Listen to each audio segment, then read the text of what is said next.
29 को 2 से डिवाइड किया था तो हमारा 28 गया था कितने टाइम्स? 14 टाइम्स गया था। कितने टाइम्स गया था? 14 टाइम्स गया था 28 हमारा। हमारा 28 जो है वो 14 टाइम्स गया था। तो उसमें और रिमाइंडर क्या आया था? हमारा 1 आया था। तो 2 क्या था? हमारा भाजक था। और जो हमारा सॉरी 2 क्या था? हमारा भाजक था। 29 हमारा भाज्य था। भागफल था हमारा 14 और एक जो था वो हमारा शेषफल था। तो इसको हमने एक किया था और एक क्वेश्चन किया था हम लोगों ने 4 से डिवाइड किया था 57 को। उसमें हमारा भागफल जो था वो 14 था और शेषफल जो था वो 1 था। और फिर उसके बाद हम लोगों ने 374 को डिवाइड किया था 5 से। तो इसमें जो हमारा शेषफल था वो 74 शेषफल हमारा 4 था। भागफल हमारा 74 था। भाज्य हमारा 374 था। और भाजक हमारा 5 था। इतना हम लोगों ने करने के बाद एक चीज ऑब्जर्व करी थी। वो चीज हम लोगों ने क्या ऑब्जर्व करी थी कि जो हमारा शेषफल होता है वो हमेशा भाजक से छोटा होता है। कभी भी भाजक के बराबर नहीं हो सकता और भाजक से बड़ा नहीं हो सकता। ठीक, ये चीज हम लोगों ने नोट करी। क्या दो चीजें हम लोगों ने नोट करी कि जो हमारा शेषफल था वो हमारे भाजक से हमेशा छोटा होगा। हमेशा छोटा होगा और कभी भी उसके बराबर भी नहीं हो सकता।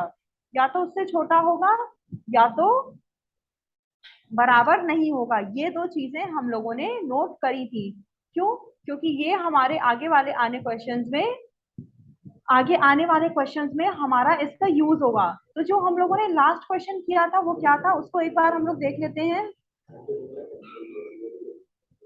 वो लास्ट क्वेश्चन क्या था हमारा कि हम लोगों ने 5 से डिवाइड किया था 374 को। किसको डिवाइड किया था? किससे? 5 को डिवाइड किया था 374 से। तो 35 गया था मेरा 7 टाइम्स। फिर बचा यहाँ 2। फिर मैंने ये 4 इधर का उतारा।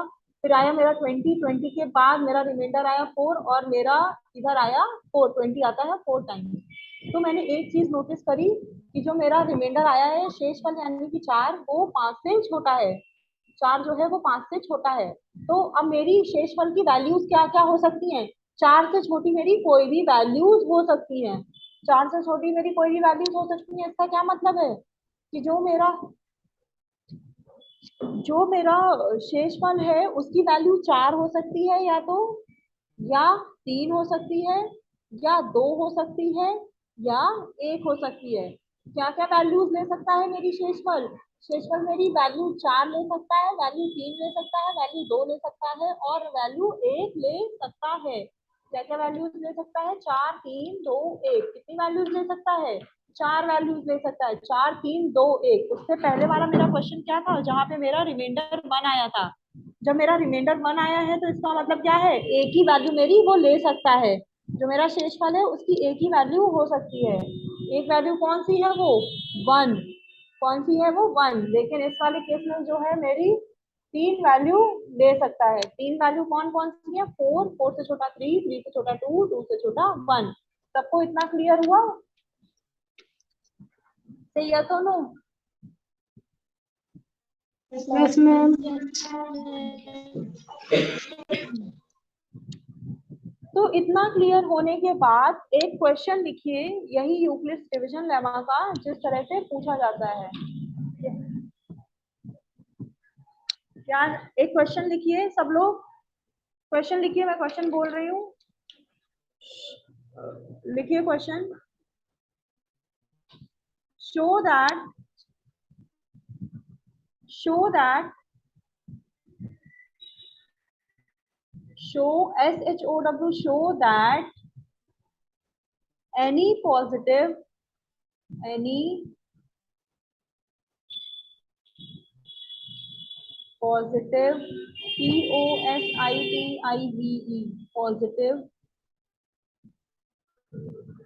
odd integer odd विषम ODD odd integer integer of the same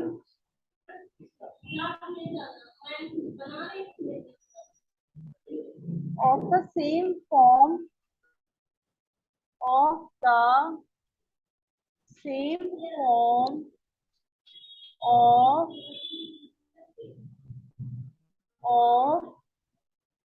6q 6q plus 1 6q plus 1 comma 6q plus 3 6q plus 3 comma 6q plus 5 comma 6q plus 5 6q plus 5। अब मैं फिर से रिपीट कर रही हूँ, जिन बच्चों का छूट गया हो वो फिर से लिखें। हाँ, एक बार बोल रही हूँ, मैं 2 बार रिपीट कर रही हूँ अपना question. Show that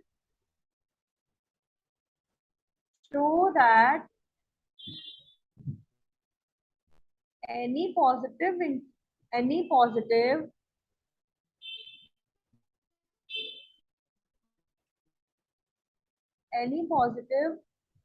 odd integer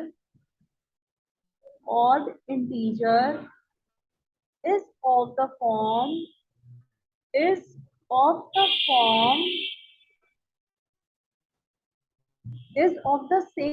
form is of the same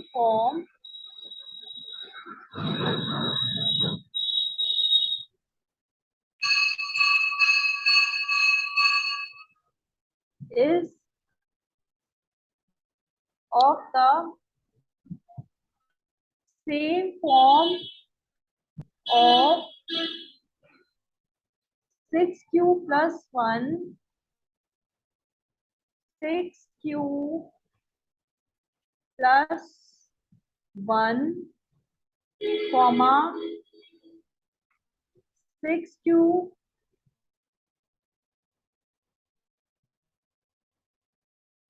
plus 3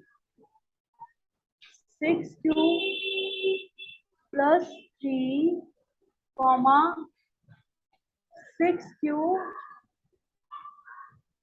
plus 5 comma 6q plus 5। ठीक ठीक, सबने लिख लिया? से यस और नो कि एक बार और बोलना पड़ेगा?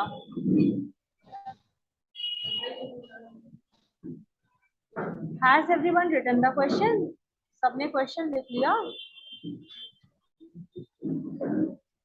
Yes.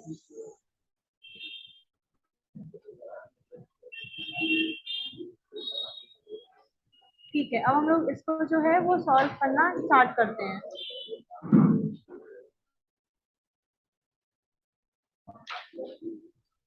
तो मेरा क्वेश्चन क्या था?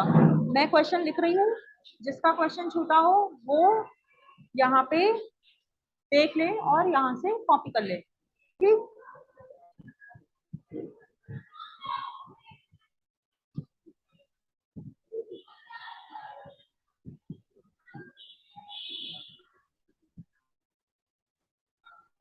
क्वेश्चन क्या है मेरा?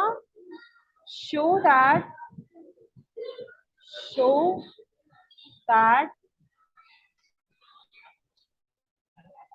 any positive integer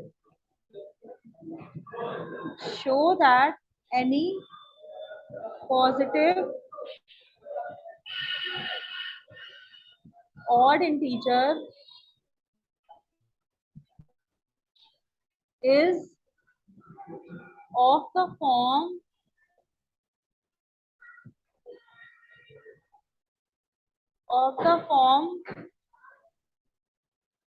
is of the same form 6q plus 1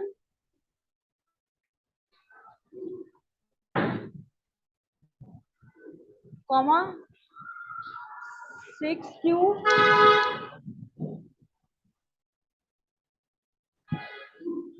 plus 3 comma 6q plus 5, 6q plus 5। ये है मेरा क्वेश्चन कि एक पॉजिटिव ऑड इंटीजर है, उसको मैं किस फॉर्म में रिप्रेजेंट कर सकती हूँ। उसको मैं या तो 6q प्लस 1 की फॉर्म में लिख सकती हूँ, या तो 6q प्लस 3 की फॉर्म में लिख सकती हूँ, या फिर मैं 6q प्लस 5 की फॉर्म में लिख सकती हूँ। ठीक, मुझे ये शो करना है। तो अब मैं ये कैसे शो करूंगी? यूक्लिड्स डिवीजन लेमा का यूज करके मुझे ये चीज शो करनी है। यूक्लिड्स की डिवीजन लेमा का यूज करके मुझे ये चीज जो है वो शो करनी है। ठीक है, तो अब हम लोग प्रूविंग जो है हम लोग शो करना स्टार्ट करते हैं। तो हम लोग यहाँ से अपना स्टार्ट करते हैं मेन। तो सबसे पहले मैंने लिखा, यहाँ से मेरा सॉल्यूशन स्टार्ट हो गया। ठीक, यहाँ से मेरा जो है सॉल्यूशन वो स्टार्ट हो गया। तो सबसे पहले मैंने लिखा let A be the rational number, A be the rational number which can be written. अभी सिर्फ आप लोग समझिए, मैं आपको बाद में टाइम दूंगी, तब आप उसमें जो है वो नोट कर लीजिएगा। विच कैन बी रिटन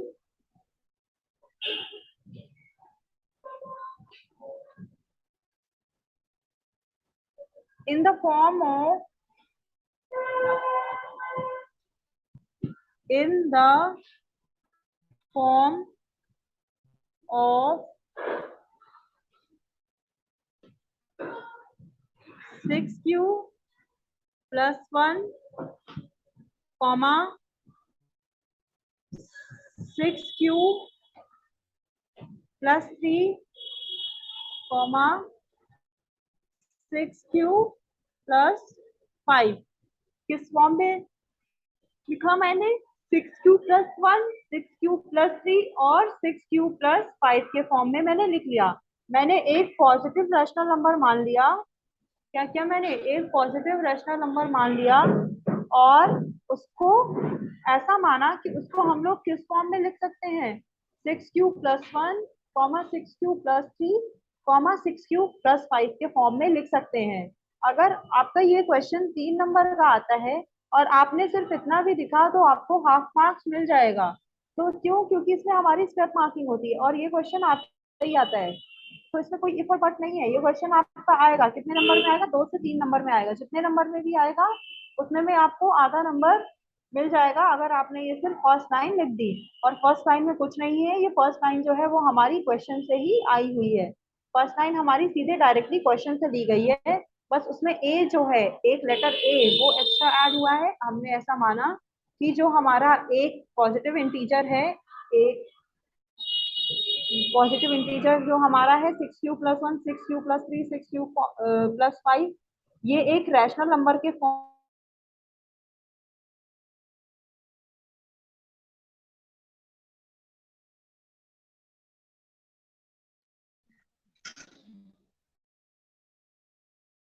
में तो रैशनल मान लिया।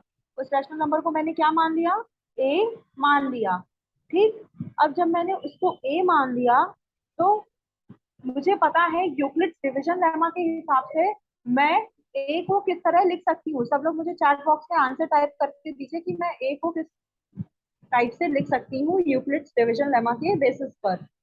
सब लोग जल्दी से मुझे आंसर करिए, और सभी बच्चे पार्टिसिपेट करेंगे, सभी बच्चे आंसर देंगे। अगर गलत होगा तो कोई बात नहीं, और अगर सही होगा तो अच्छी बात है। अगर गलत होगा तो उससे हम लोगों को सीखने को ही तो मिलेगा, पता तो चलेगा आखिर गलती हो कहाँ रही है। जब तक हमें पता ही नहीं चलेगा गलती कहाँ से हो रही है, तो हम लोग उस गलती को हटा कैसे पाएंगे अपने पार्ट से। तो सब लोग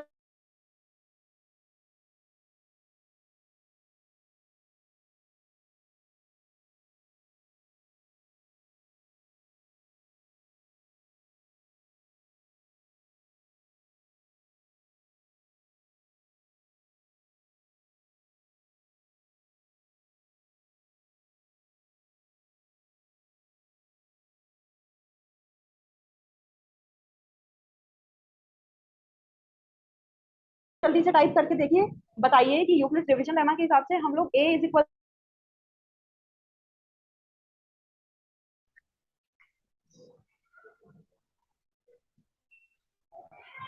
क्या लिख सकते हैं हम लोग? सब लोग जल्दी से आंसर दीजिए। a is equal to B Q plus R, सिर्फ एक,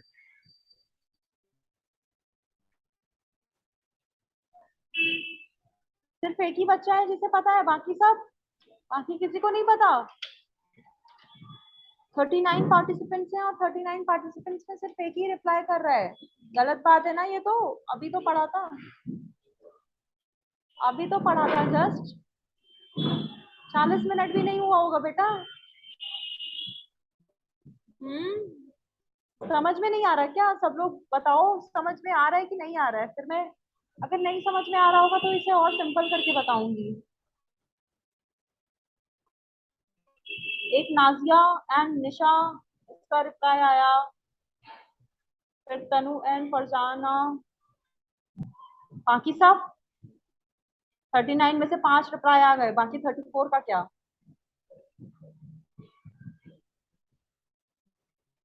अच्छा ये बताओ, जो आज पढ़ाया था अभी मैंने यूक्लिड्स डिवीजन लेमा, वो सबको समझ में आया था? यस और नो? अगर सबको समझ में आया तो यस टाइप करके भेज दो, अगर नहीं आया तो फिर नो भी लिख दो, कोई दिक्कत नहीं है, मैं फिर से समझा दूंगी सबके। मुझे 39 के 39 रिप्लाई चाहिए।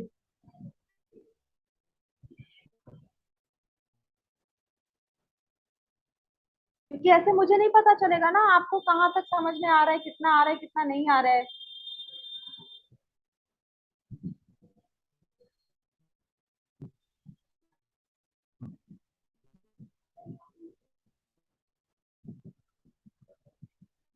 नहीं आया, ठीक, मैं फिर से समझा रही हूँ।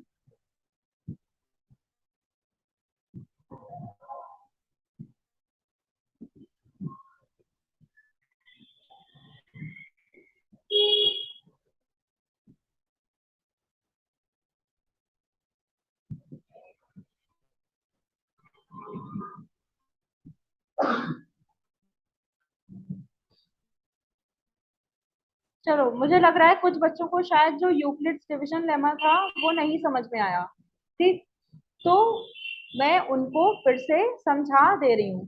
ठीक, अब ये क्वेश्चन अभी हम लोग थोड़ी देर में करेंगे, 5-10 मिनट में करेंगे।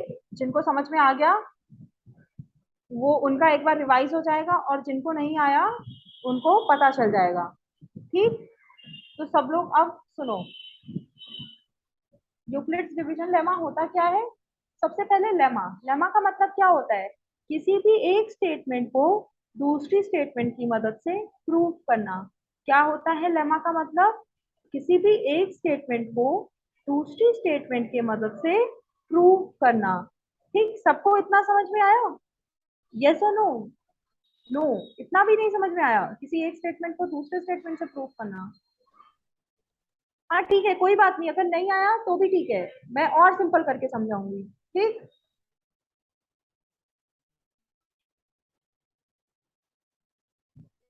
कितने बच्चों को ये नहीं समझ में आया कि किसी लेमा का मतलब होता है किसी एक स्टेटमेंट को दूसरे की स्टेटमेंट से प्रूव करना, दूसरे स्टेटमेंट की मदद से प्रूव करना हमारा लेमा होता है। क्या होता है? हमारा लेमा होता है। ठीक, ये होता है हमारा लेमा। इसका मैं आपको एक एग्जांपल दे रही हूँ। सबको पता है दो में दो जोड़ते हैं तो 4 आता है ना, सबको ये पता है। 2 plus 2 is equals to 4. When 2 is added to 2, then we get 4. Everybody knows this. Do everybody knows this? तो 2 plus 2 हमारा 4 होता है। जब हम लोग दो में दो को जोड़ते हैं तो हमारा 4 आता है। ठीक, दो में दो को जोड़ा तो हमारा 4 आ गया। ठीक, अब फिर मैं 4 आ गया ना, अब मैंने 8 में से 4 को घटाया, 8 में से 4 को घटाया तो भी मेरा 4 आएगा, है ना? 4 आएगा कि नहीं आएगा? ये सुनो, 8 यस में मैम। से अगर आप यस लोग 4 मैम। को माइनस किया, 4 को सब्ट्रैक्ट किया तो भी आपका 4 आएगा, तो भी आपका 4 आएगा। ठीक, तो भी आपका 4 आएगा। फिर अगर मैंने 10 में से 6 को माइनस कर दिया तो भी मेरा 4 आएगा। क्या आएगा? 4 आएगा। अगर मैंने 15 में से 11 को माइनस कर दिया तो भी मेरा 4 आएगा। क्या आएगा? तब भी मेरा 4 आएगा। तो 2 + 2 4 हो रहा था ना। अब ये 4 देखो हमारा कितनी तरह से आ गया। जब मैंने 8 में से 4 को माइनस किया तो भी मेरा 4 आ गया। 3 + 1 करेंगे तो भी मेरा 4 आ गया। और अगर हम लोग 8 में से 4 को माइनस करेंगे तो भी मेरा 4 आ गया।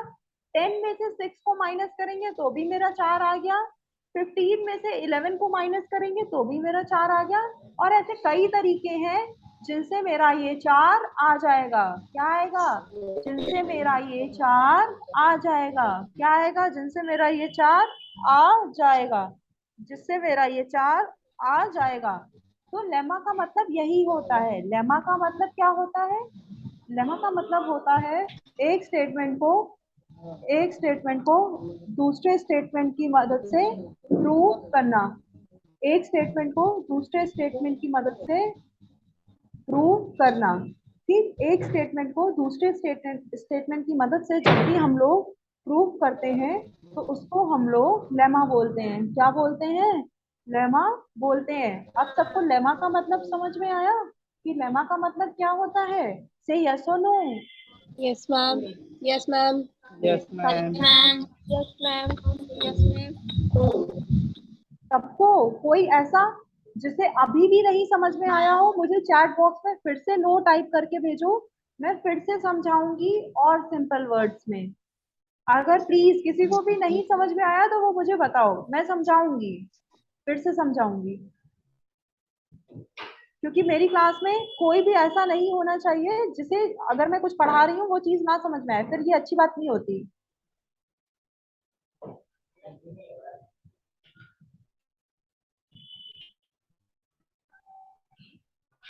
कोई ऐसा जिसे नहीं आया?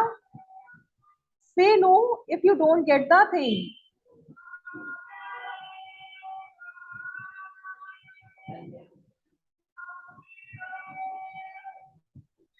सबको समझ में आ गया लेमा का मतलब क्या होता है? अब no, okay, there is one no, we will understand this thing again. Yes, anybody else for no? कोई और जिसे नहीं समझ में आया?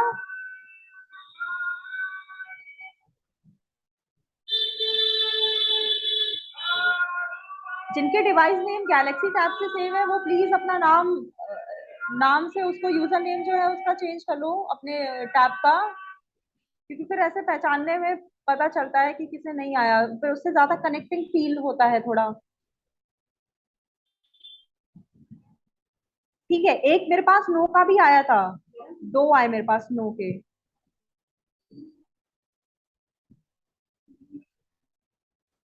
ठीक, मैं फिर से समझा रही हूँ। तो लेमा का मतलब क्या होता है? लेमा का मतलब होता है किसी एस किसी चीज को, किसी स्टेटमेंट को, किसी चीज को, मैथ्स के टर्म में वो क्या हो गया? कोई स्टेटमेंट। किसी चीज को, किसी कथन को प्रूव करना, किसी कथन को सत्य साबित करना कि वो वैलिड है, वो सत्य है, उसको साबित करना किसी दूसरे कथन की मदद से, किसी और कथन का यूज करके। अगर हम लोग 2 स्टेटमेंट यूज कर रहे हैं, दोनों का आंसर मेरा सेम है, दोनों का आंसर मेरा सेम है, तो इससे मैंने एक कथन को सिद्ध किया 2 अलग अलग चीजों का यूज करके, 2 अलग अलग मेथड्स का यूज करके।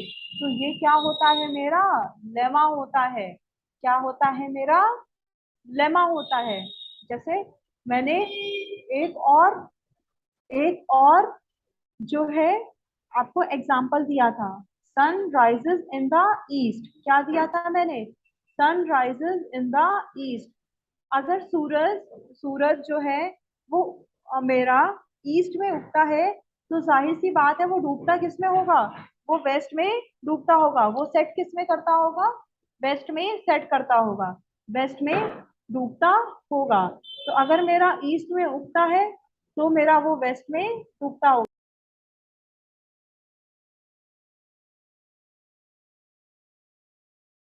वो मेरा वेस्ट में डूबता होगा।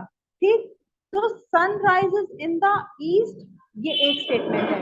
ये क्या है आपका? एक स्टेटमेंट है, एक तरह का स्टेटमेंट है। Sun rises in the east, सूरज जो है वो ईस्ट में उगता है। इसी स्टेटमेंट को मैं दूसरी तरह से कैसे बोल सकती हूँ? कैसे बोल सकती हूँ? The sun sets in the waste.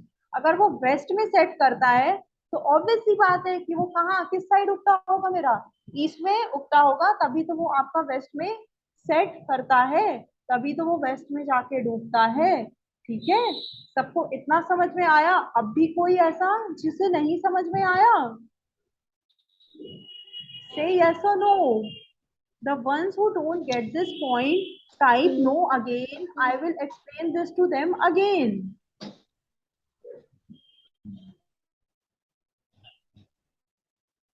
अब बेटा जिनको नहीं समझ में आया था वो टाइप करो कि उन्हें समझ में आ गया कि नहीं। अगर किसी को नहीं समझ में आया तो वो फिर से पूछो, फिर से मुझसे पूछो। जिनको नहीं समझ में आया, यस वाले नहीं, अब नो वाले मुझे बताओ कि जो नो वाले थे उनको समझ में आ गया? मैं फिर से समझाऊंगी। अच्छा टॉपिक है ये, मजा आएगी इसको सॉल्व करने में। कोई नो वाला, कोई भी एक भी बच्चा नो वाला? एनीवन को नो?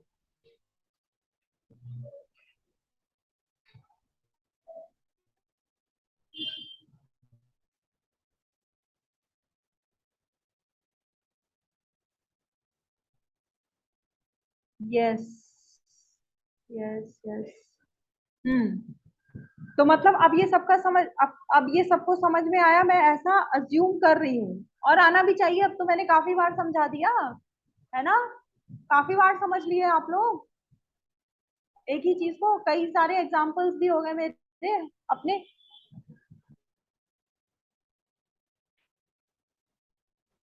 सबको आ गया समझ में? फिर अच्छा, जो मैंने वो बात जो मैंने समझाया था, dividend is equals to divisor into quotient plus remainder, ये वाला कितने बच्चों को नहीं समझ में आया था ये बताओ? जिनको नहीं समझ में आया था ये dividend is equals to divisor into quotient plus remainder, वो मुझे नो टाइप करके भेजो, मैं उसको भी जल्दी से बता दूंगी।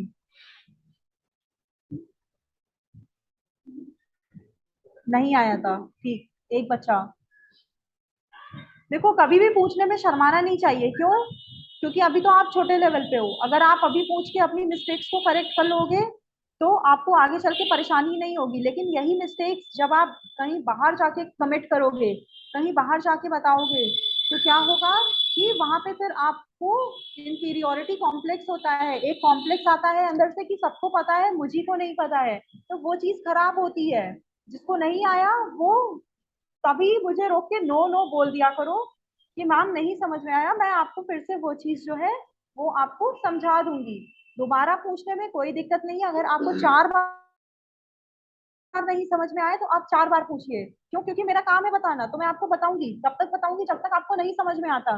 अगर आपको तब से नहीं समझ में आता तो इजी से समझाऊंगी, अगर उससे भी नहीं आता तो और इजी कुछ फाइंड करूंगी, अगर उससे भी नहीं आता तो मैं आपको नेक्स्ट डे बताऊंगी। लेकिन आपको नहीं आ रहा है, ये आपकी रिस्पॉन्सिबिलिटी है कि मुझे इन्फॉर्म करना है आपको कि आपको वो चीज नहीं आ रही है समझ में। ठीक, तो अब जो मैंने लिखा था dividend is equal to divisor into quotient plus remainder वाला स्टेटमेंट, अब मैं उसको आपको समझाती हूँ। ठीक, उसको हम लोग करते हैं। तो वो जो मेरे पास नोटबुक पे ऑलरेडी लिखा हुआ है उसी से हम लोग ये सीखते हैं। ठीक,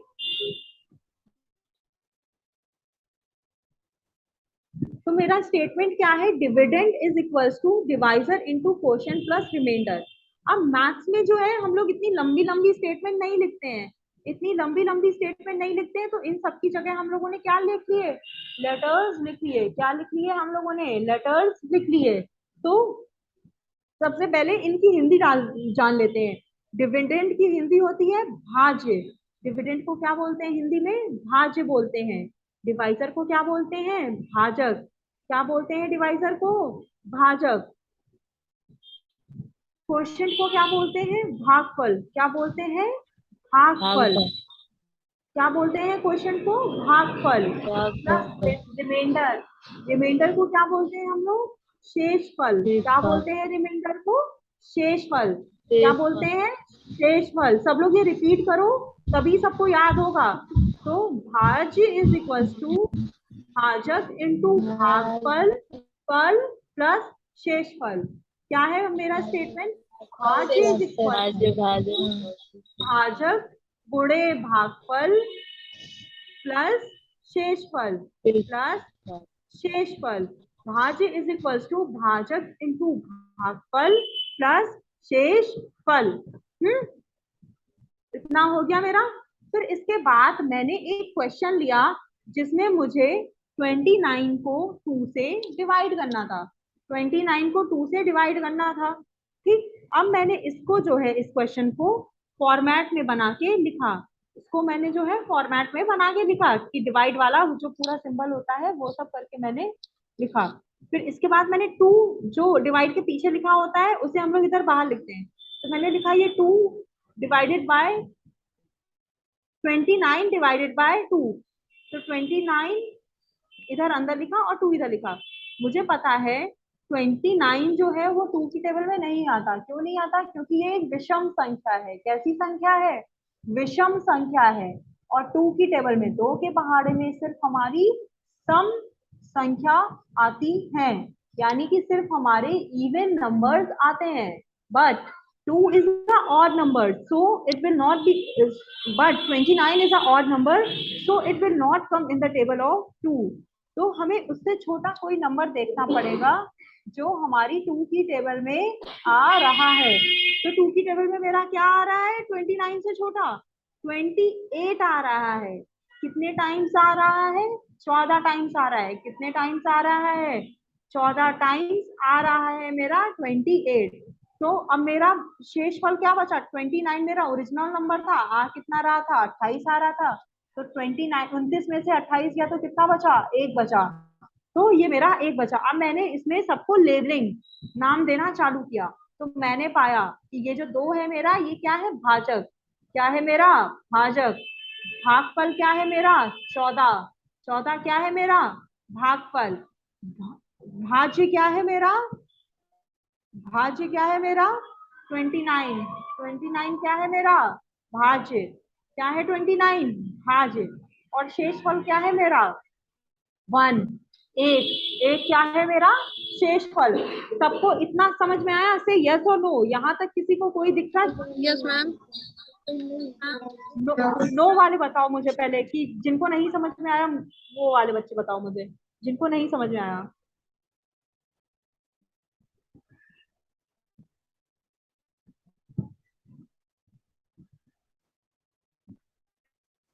कोई भी ऐसा बच्चा जिसे नहीं समझ में आया वो फिर से नो टाइप करके भेज दे, मैं उसे फिर से समझा दूंगी।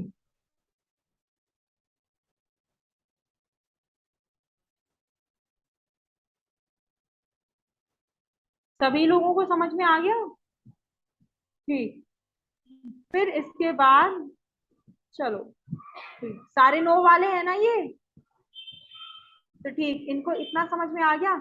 तो मैंने जो फॉर्मूला लिखा था अपना ऊपर, भाज्य इज इक्वल्स टू भाजक इंटू भागफल प्लस शेषफल, इस वाले फॉर्मूले में ये वैल्यूज जो मेरी ये फॉर्मूले वाली हैं, सॉरी ये क्वेश्चन वाली हैं, अब ये मैं डाल के देखूंगी कि क्या ये मेरा जो फॉर्मूला है वो सही है भी या नहीं। क्या ये जो मेरा फॉर्मूला है वो सही है भी या नहीं, कहीं मैंने कुछ गलत तो नहीं कर दिया? क्या मैंने क्वेश्चन तो नहीं गलती से गलत सॉल्व कर दिया, या फिर मैंने फॉर्मूला तो नहीं गलत लिख दिया? तो मैंने ये वैल्यूज जो है इस फॉर्मूले में डालना शुरू करी। तो भाज्य की जगह पे मैंने क्या लिखा यहाँ पे? 29। क्या लिखा मैंने यहाँ भाज्य की जगह पे? 29। फिर मेरा भाजक क्या था? 2। तो मैंने भाजक की जगह 2 लिखा, गुणे एज इट इज। भागफल कितना था मेरा? 14। कितना था मेरा? 14 प्लस प्लस और शेषफल की जगह 1। शेषफल मेरा कितना था? 1। तो मैंने यहाँ पे भी 1 लिखा। अब 2 इंटू 14 कितना होता है? 2 इंटू 14 होता है मेरा 28, और 28 प्लस 1 29। तो ये जो 29 है इस 29 के बराबर है, यानी जो आपकी लेफ्ट साइड है वो राइट साइड के बराबर है। इसका मतलब मेरा ये जो फॉर्मूला था वो भी करेक्ट है और जिस तरह से मैंने सॉल्व किया है वो भी करेक्ट है। अब ये मीटिंग हमारी खत्म हो गई है, 5 मिनट के ब्रेक के बाद हम लोग फिर ज्वाइन करेंगे और उसमें भी किसी को दिक्कत हो कोई तो वो डिस्कस कर लेंगे, ठीक। और हम लोग वो क्वेश्चन भी डिस्कस करेंगे एचसीएफ और एलसीएम वाला, तो सब लोग अपना होमवर्क ओपन करके बैठिएगा। इसमें किसी को यहाँ तक कोई दिक्कत? ये जो मैंने इधर प्रूव किया है 29 इज इक्वल्स टू 29 तक। No, ma'am.